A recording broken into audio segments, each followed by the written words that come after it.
Claudia. Goed nieuws, jullie zijn genomineerd voor een Visit Limburg Award en ik heb Flyby om te vieren. Oh, fijn. Tof, kom maar binnen. Kom maar binnen, dank u. Ja, Claudia, we zitten hier heel gezellig in jullie keuken, maar wat doen jullie precies? We zijn een Italiaans huiskamerrestaurant en we proberen de gerechten eigenlijk wat gastronomischer te brengen voor onze gasten. En ik doe dat al enkele jaren samen met mijn papa. Ja, wat maakt jullie zo uniek? Ja, de klanten of de gasten die komen in ons huis terecht, want wij wonen hier ook effectief. En waarom verdienen jullie dan die award? Maar we doen heel erg ons best om de klant ook op hun gemak te laten voelen.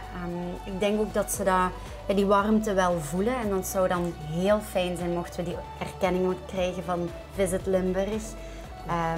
Dat zou ja, de kers op de taart zijn voor ons. Oké. Ja, ik voel mij hier alvast helemaal thuis. Dus, Heel fijn.